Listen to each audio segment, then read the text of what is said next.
अस्सलाम वालेकुम नाजरीन असी उम्मीद करने कि तुसी अल्लाह पाक की रहमत नाल खैरियत नाल होवोगे। नाजरीन अज तुहानू असी पंजाब दे एक तारीखी शहर की सैर करवाने जिहड़ा दीपालपुर तो 19 किलोमीटर ते उकाड़ा तो 45 किलोमीटर के फासले ते आबाद है, जिंदे बारे ये गल मशहूर है, हुजरे शाह मुकीम दे एक जट्टी अर्ज करे, मैं बकरा देवां पीर दा जे सिर दा साईं मरे, हट्टी सड़े किराड़ दी जिथ दीवा नित बले, कुत्ती मरे फकीर दी जड़ी चौं चौं नित करे, 5-7 मरण गवांडना रहंदियां नू ताप चढ़े, गलियां हो जन सुंजियां विच मिर्जा यार फिरे। जी नाजरीन तुहानू अंदाजा ते हो गया होना है। जी नाजरीन असी गल कर रहे हैं हुजरा शाह मुकीम दी।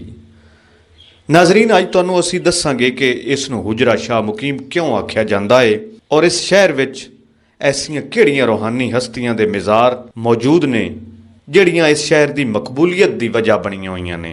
नाजरीन इस वेले असी हुजरा शाह मुकीम पहुंच चुके हैं, तुसी साडे नाल रहना है। असी तुहानू उन्हां रूहानी हस्तियां दे बारे दसांगे ते उन्हां दे मिज़ारां दी ज़ियारत भी करवावांगे। जी नाजरीन ये बहुत खूबसूरत दरबार पीर शम्स अली कलंदर दा है।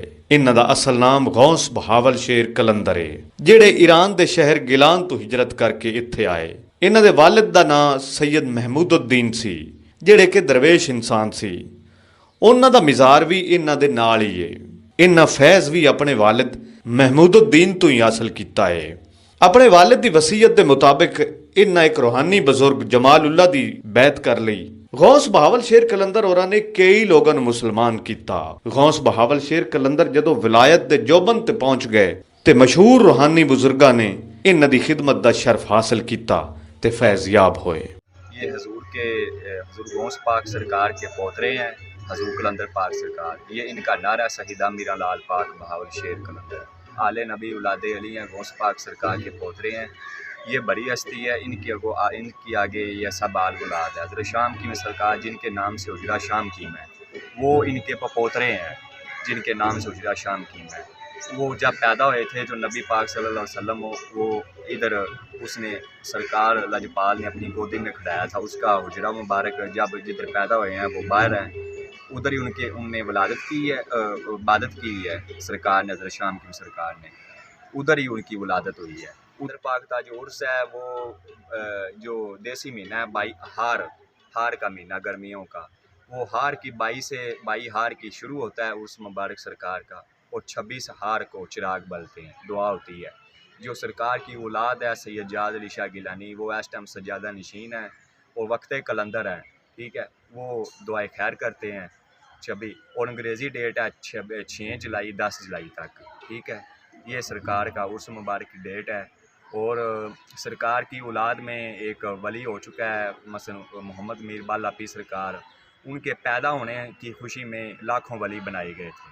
बाकी ये इमाम बारी सरकार इधर से फैज़ ला के गए हैं, 12 साल इधर इमामत कर गए हैं और लंगर ला गए हैं, इधर से बन के गए हैं, इधर से ही वली बन के गए हैं। हक बो सरकार इधर 12 साल मटकियों में पानी भरा है। आरफ दीन का लकब इधर से लेके गए हैं, सुल्तान आरफ दीन का इधर से बन के गए हैं। पहले नाम के हक बो थे, वो इधर से वली बन के गए हैं, मोड़ लगा के गए हैं। मियाँ मोहम्मद बख्श साहब इधर 12 साल इधर मजें चराई हैं, भैंसें चराई हैं इन लजपालों की, ठीक है। इधर से वही बन के गए हैं। दमड़ी वाली सरकार भी इधर से बन के गए हैं। ये पूरी कायनात में, पूरी दुनिया में ये बातें मशहूर हैं। हुण भी अकीदतमंदां दा हर वेले काफ़ी रश लगा होया हुंदा है। खवातीन भी इत्थे आके दुआवां मंगदियां ने, इबादत करदियां ने, लेकिन औरतां नूं दरबार दे अंदर जाण दी इजाजत नहीं। दरबार ते आवन वाले ज़ायरीन शरीनी वंडदे ने। नाजरीन रोज़ा मुबारक दे अंदर वाले पासे शीशे नाल बहुत ही खूबसूरत काम किया गया है, जिहड़ा वेख के ज़ायरीन इस खूबसूरत काम करन वाले नूं दाद दिते बगैर नहीं रह सकते। नाजरीन इस तरह का मज़ार लोगों का कहना है कि शायद ही पहले कदी वेख्या होवे। ये पाकिस्तान का वाहिद दरबार है जिहड़ा अपनी मिसाल आप रखता है। गौस बहावल शेर कलंदर के मज़ार तो चंद कदम के फासले ते उन्हां दे एक बेटे का भी दरबार मौजूद है, जिथे अकीदतमंद आके मुरादा मंगते ने ते खिलौने रखते ने।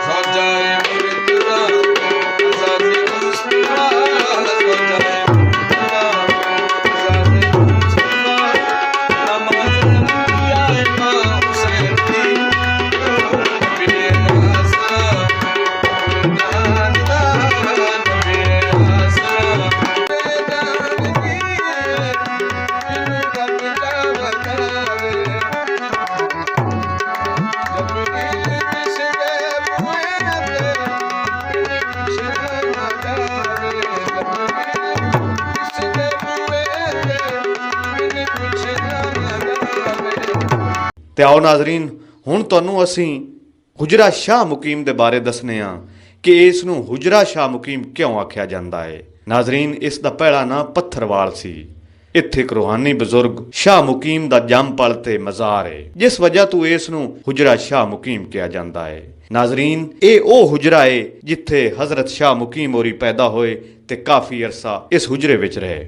ਇਸ ਹੁਜਰੇ ਤੋਂ ਚੰਦ ਮੀਟਰ ਦੇ ਫਾਸਲੇ ਤੇ ਹਜ਼ਰਤ ਸ਼ਾਹ ਮੁਕੀਮ ਦਾ ਮਜ਼ਾਰ ਵੀ ਮੌਜੂਦ ਹੈ, ਜਿੰਦੇ ਉੱਤੇ ਇੱਕ ਇੰਤਹਾਈ ਖੂਬਸੂਰਤ ਰੋਜ਼ਾ ਹੈ ਜਿਹੜਾ ਬਜ਼ਾਹਿਰ ਮਹਿਲ ਮਹਿਸੂਸ ਹੁੰਦਾ ਹੈ। ਦੂਰੋਂ ਅਕੀਦਤਮੰਦ ਇਸ ਦਰਬਾਰ ਤੇ ਤਸ਼ਰੀਫ ਲੈ ਆਉਂਦੇ ਨੇ ਤੇ ਆਪਣੀਆਂ ਮੁਰਾਦਾਂ ਮੰਗਦੇ ਨੇ। ਨਾਜ਼ਰੀਨ, ਅਗਰ ਤੁਹਾਨੂੰ ਸਾਡੀ ਅੱਜ ਦੀ ਵੀਡੀਓ ਪਸੰਦ ਆਈ ਹੈ ਤੇ ਇਹਨੂੰ ਲਾਈਕ ਕਰ ਦਿਓ ਤੇ ਸਾਡੇ ਚੈਨਲ ਨੂੰ ਸਬਸਕ੍ਰਾਈਬ ਕਰ ਦਿਓ। ਅਗਲੇ ਪ੍ਰੋਗਰਾਮ ਤੱਕ ਸ਼ਫਕਤ ਬਘੇਲਾ ਨੂੰ ਦਿਓ ਇਜਾਜ਼ਤ। ਅੱਲਾ ਨਿਗਹਿਬਾਨ।